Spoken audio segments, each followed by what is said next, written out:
O pecado infernal do descontentamento. Thomas Boston. Não cobiçarás a casa do teu próximo, não cobiçarás a mulher do teu próximo, nem o seu servo, nem a sua serva, nem o seu boi, nem o seu jumento, nem coisa alguma do teu próximo. Êxodo capítulo 20, versículo 17. Pergunta: o que é proibido no 10º mandamento? Resposta: o 10º mandamento proíbe todo o descontentamento com nossa própria propriedade, inveja ou tristeza pelo bem do nosso próximo, e todos os movimentos e afeições desordenados a qualquer coisa que seja dele. Este mandamento é o freio à rédea para o coração destemperado do homem, que de todas as partes do homem é a mais difícil de ser comandada e mantida dentro dos limites. Os homens podem ter um comportamento cortês e prestativo. Eles podem manter suas mãos longe de matar ou que tende a isso, seus corpos longe da impureza, suas mãos longe de roubar e suas línguas longe de mentir, enquanto, nesse meio tempo, o coração em todos esses aspectos pode estar indo para dentro do peito como um mar agitado, ao qual este mandamento por autoridade divina diz: paz e aquietai-vos. Marcos capítulo 4, versículo 39. O coração destemperado pelo pecado original esgota-se na faculdade irracível em paixões atormentadoras, tendo uma aversão do coração ao que o Senhor, em sua sabedoria, coloca diante dos homens assim. O coração corrupto corre em oposição direta à vontade de Deus, recusando o que Ele quer que aceitemos e abraçando de perto o que Ele quer que fiquemos distante. A fonte corrupta com seus vários riachos é toda aqui proibida. Vejamos. As paixões atormentadoras nas quais a corrupção da natureza se desabafa, pois o pecado em sua própria natureza é miséria. Precisamos apenas seguir os caminhos do pecado para nos tornar miseráveis e a estrada alta do dever para nos tornar felizes. Consideraremos a paixão atormentadora do descontentamento com nossa própria propriedade ou condição. Isso é claramente proibido aqui, pois o descontentamento é pressuposto para a cobiça, e não poderia haver cobiça do que queremos sem descontentamento com o que temos. Primeiro, mostrarei o mal do descontentamento e pintarei esse pecado em suas cores pretas. É o matiz do inferno por toda parte. Primeiro, por sua natureza, o descontentamento é uma combinação dos ingredientes mais obscuros, a escória do coração corrupto fervendo e se misturando para formar a composição infernal, e submissão a e rebelião contra a vontade de Deus. Israel se desvia como uma novilha rebelde. Oséias capítulo 4, versículo 16. Rebelde ou refratório, que não admite o jugo mais longe do que é forçado. O coração descontente não pode se submeter, embora Deus guie e governe o mundo. Eles são os descontentes que não estão satisfeitos com o governo, mas se amotinam contra ele. O que agrada a Deus não os agrada. O que é certo aos olhos de Deus é mal aos deles. Nada os agradará, a não ser ter as rédeas do governo das mãos de Deus para as suas próprias. Tristeza de coração sob a dispensação divina para com eles. Não está de acordo com a mente deles, e assim seus corações afundam em tristeza. 1 Reis, capítulo 21, versículo 4. Deus cruza a vontade deles, e eles perfuram seus próprios corações com muitas tristezas. Esta é uma tristeza mortal, uma espada enfiada no coração de um homem por suas próprias mãos. 2 Coríntios, capítulo 7, versículo 10. Ela derrete o coração de um homem dentro dele.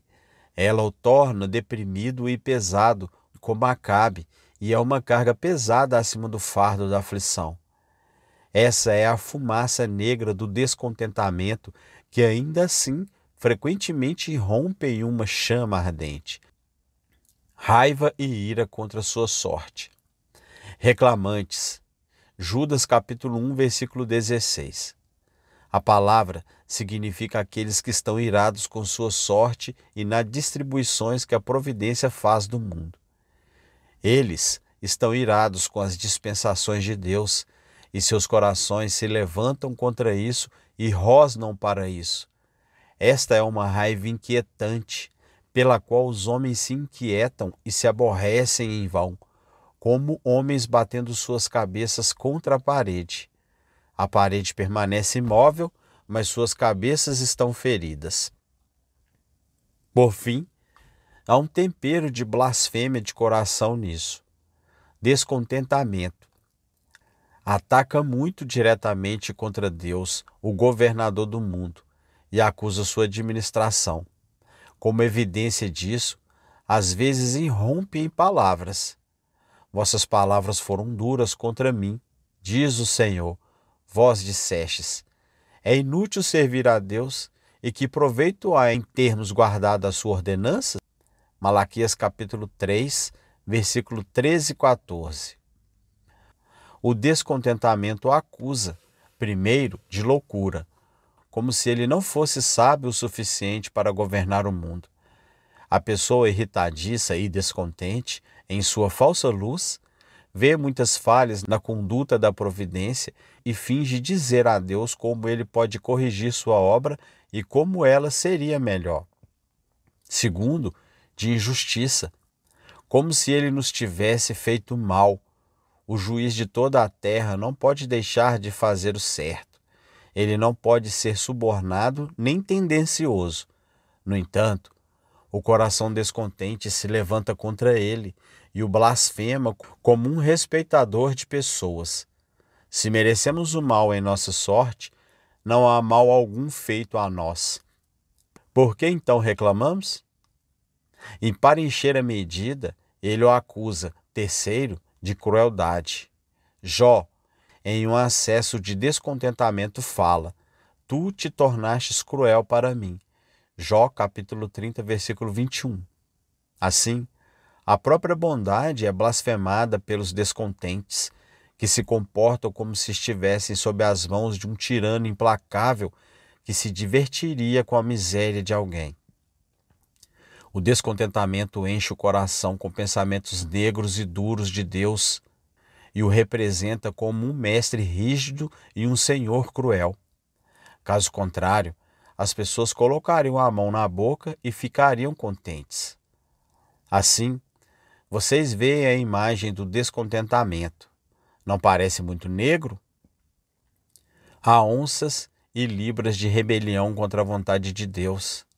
Há tristeza mortal, raiva inquietante e horrenda blasfêmia do coração nela, enquanto não há um grão de religião ou razão que entre nessa composição infernal. Se alguém a tomasse como uma descrição do inferno, não estaria muito longe, pois a verdade é que o descontentamento é um inferno no seio e um emblema vivo do poço das trevas.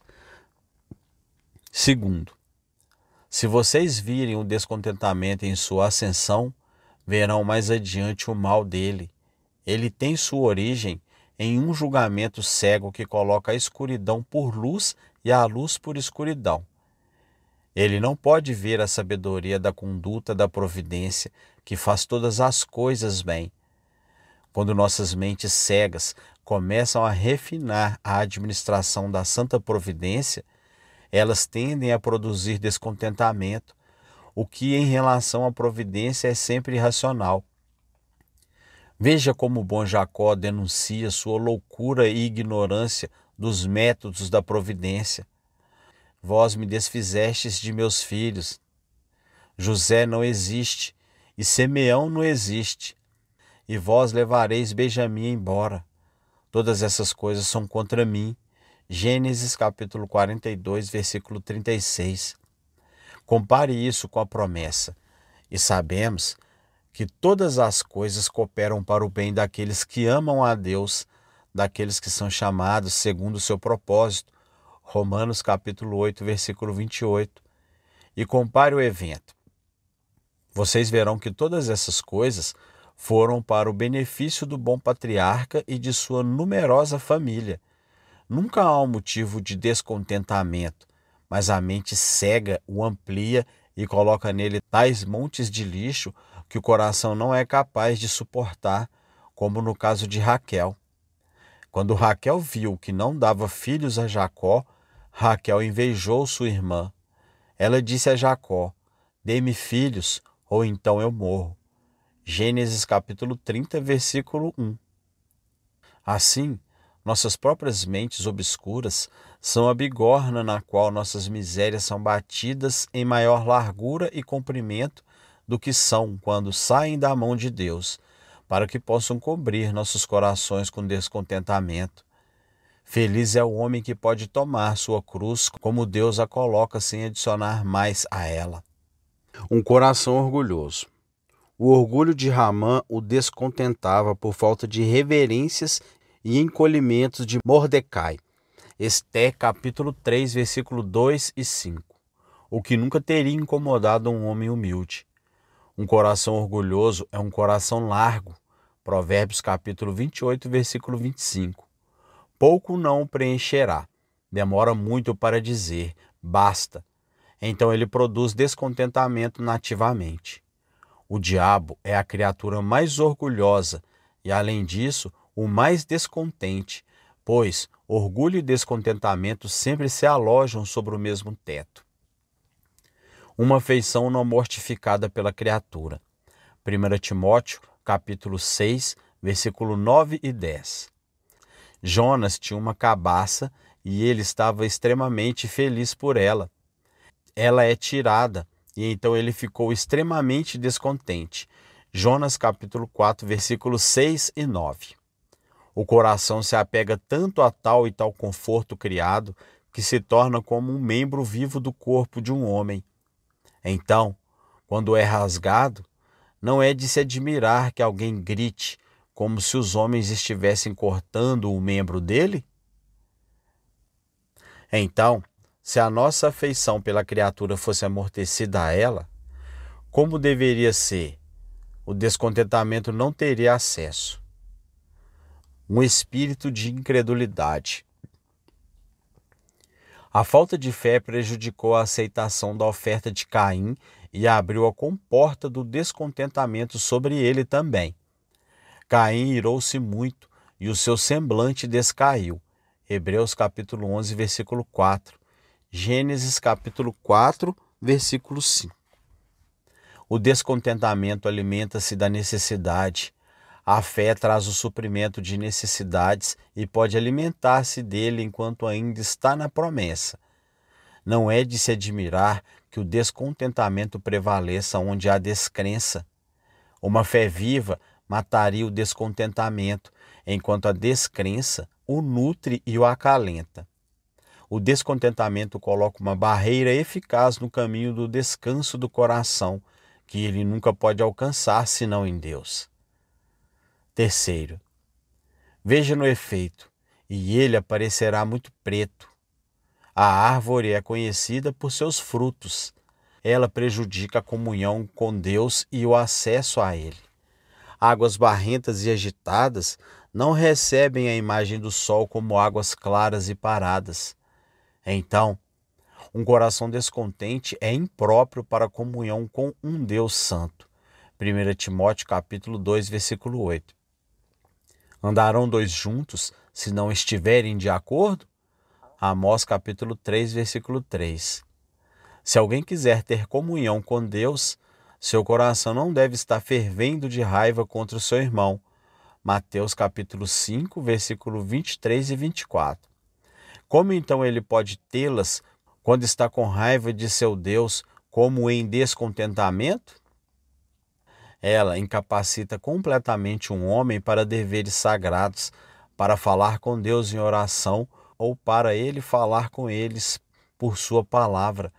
de modo que ele não pode realizá-los de forma correta ou aceitável.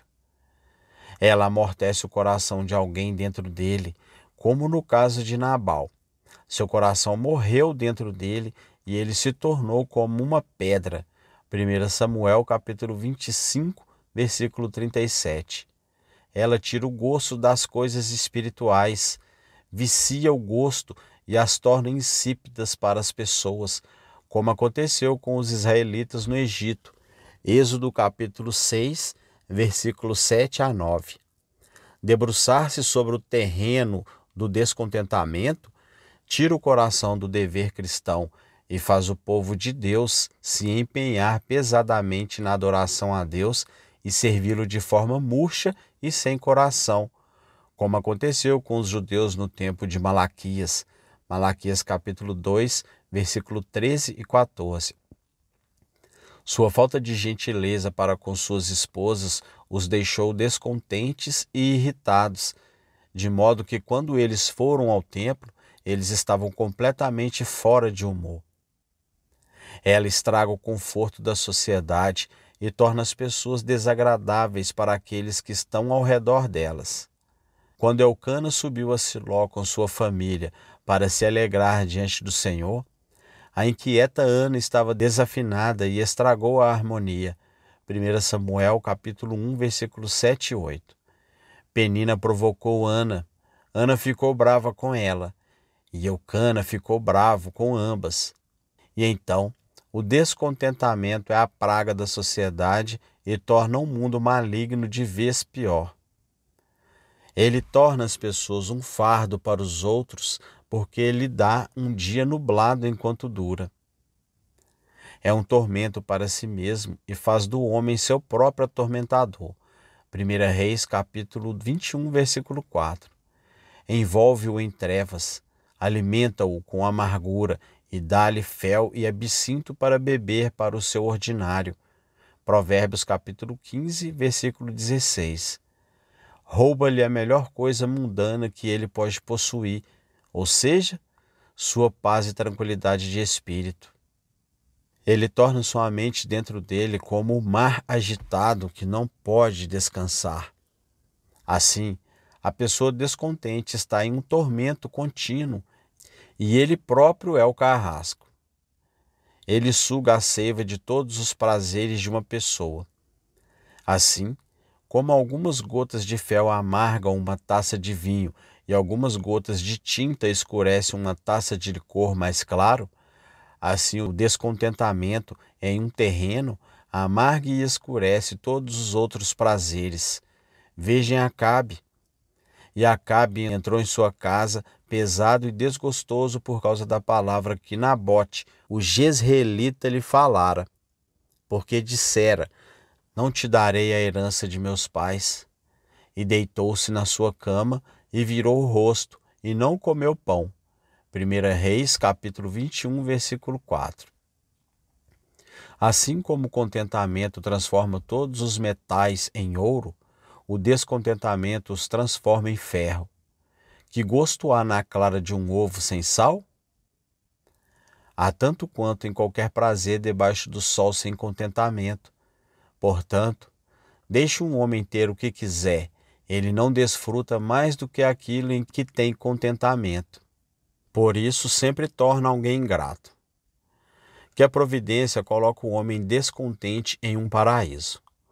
O fruto daquela árvore que lhe é proibida o amargará tanto que ele não dará graças a Deus por toda a variedade de outras delícias com as quais o jardim é provido, pois todas essas não lhe servem de nada enquanto forem mantidas fora de seu alcance.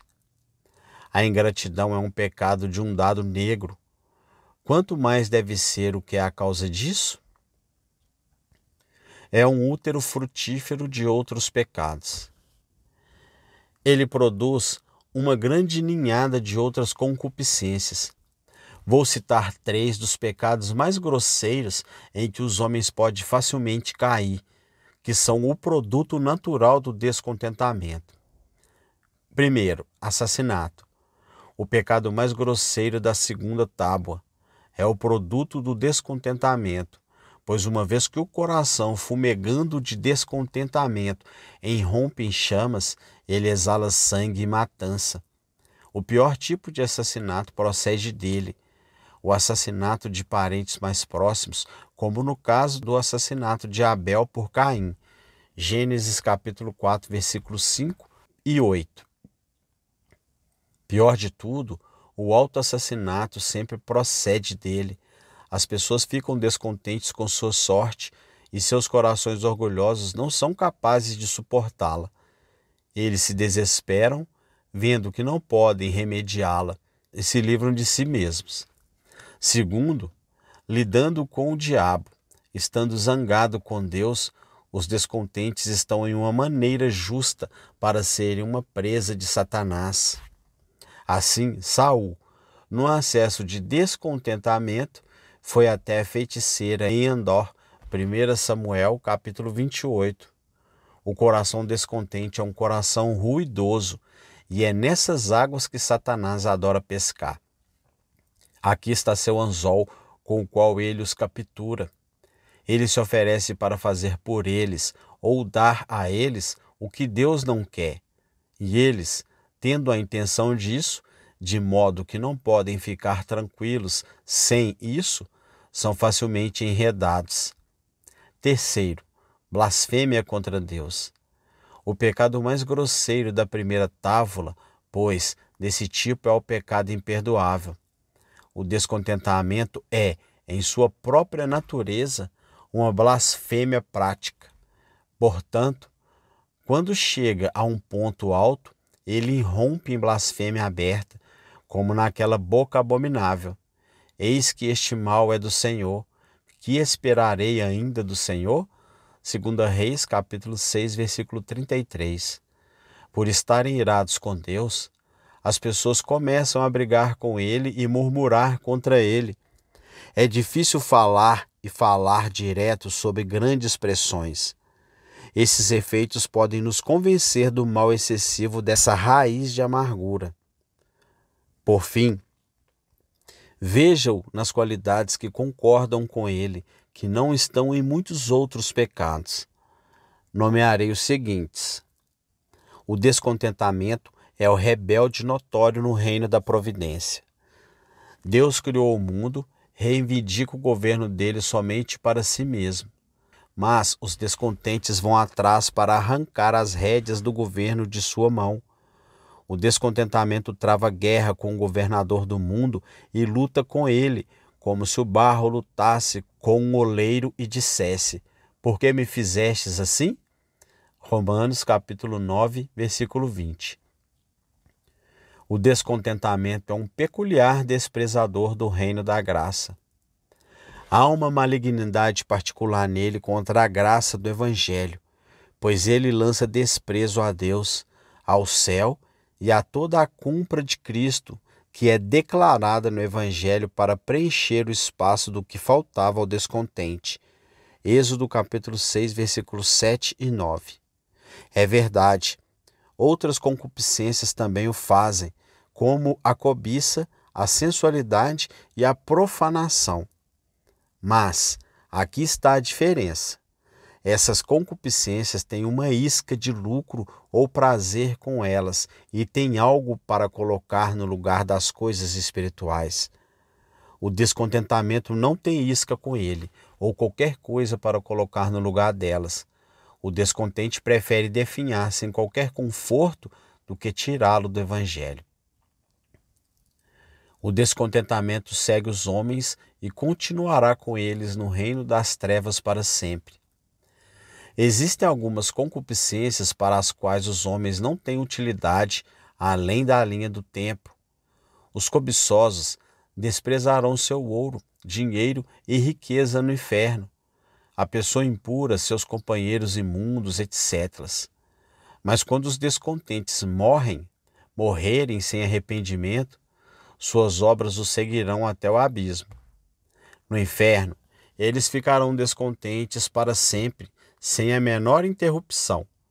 Eles nunca mais darão um sorriso, mas uma nuvem eterna de escuridão estará em seu semblante. Eles se irritarão murmurarão e se enfurecerão contra Deus e contra si mesmos, e blasfemarão para sempre. Vamos ver o mal disso então, e nos proteger contra isso. Em segundo lugar, oferecerei alguns remédios contra o descontentamento e conselhos no caso.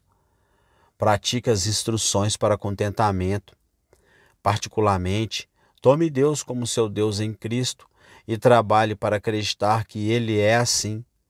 Leve-o para o lugar de tudo o que lhe falta ou que está em você que o descontenta. Sem isso, todo o resto será em vão. O desfrute de Deus é capaz de preencher o maior buraco em seu coração. O Senhor teu Deus no meio de ti é poderoso. Ele salvará, ele se deleitará em ti com alegria. Ele descansará em seu amor, ele se alegrará em ti com cânticos. Sofonias capítulo 3, versículo 17. Esforce-se para ser humilde. A humildade nos permite ver que nosso verdadeiro valor é nada e protege o coração contra o descontentamento. Gênesis capítulo 32, versículo 10. Ela faz com que alguém se pergunte se ainda tem alguma coisa sobrando e assim o deixe entrar no mistério daquele texto. Em tudo dai graças, porque esta é a vontade de Deus em Cristo Jesus para convosco. 1 Tessalonicenses capítulo 5, versículo 18. Aquele que está convencido de que merece a morte não ficará descontente com o banimento. E aquele que acredita que merece perder a presença de Deus para sempre, colocará a mão na boca sob perdas temporais. Não se detenha em suas cruzes, pois isso só gera e alimenta o descontentamento. Salmos capítulo 39, versículo 3. Volte seus olhos para as suas misericórdias que você desfruta e seja grato. Seja muito exercitado em deveres religiosos. Ajoelhe-se frequentemente e derrame seus corações diante do Senhor. Contem a Ele todas as suas necessidades. Isso deu a Ana um doce alívio. 1 Samuel capítulo 1, versículo 18. Vá frequentemente às suas Bíblias e ouça as boas novas de lá, do país distante. Há fontes de consolo lá que uma pessoa nunca prova até que seja trazida à condição para a qual foi colocada lá. Contenha o descontentamento assim que ele começar a aparecer.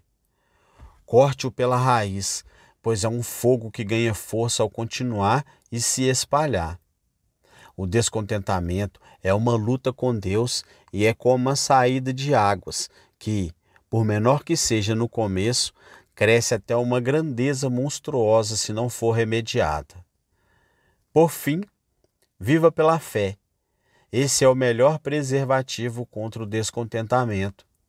A fé mantém a alma em todos os eventos nas promessas e dá uma visão favorável de todas as cruzes e aflições, como tendes ao bem da parte. A fé se apega às coisas invisíveis como a grande porção e, assim, diminui o cuidado com as coisas do mundo. Em uma palavra, a fé encontra tudo o que precisa em Deus. Assim, muito do descontentamento.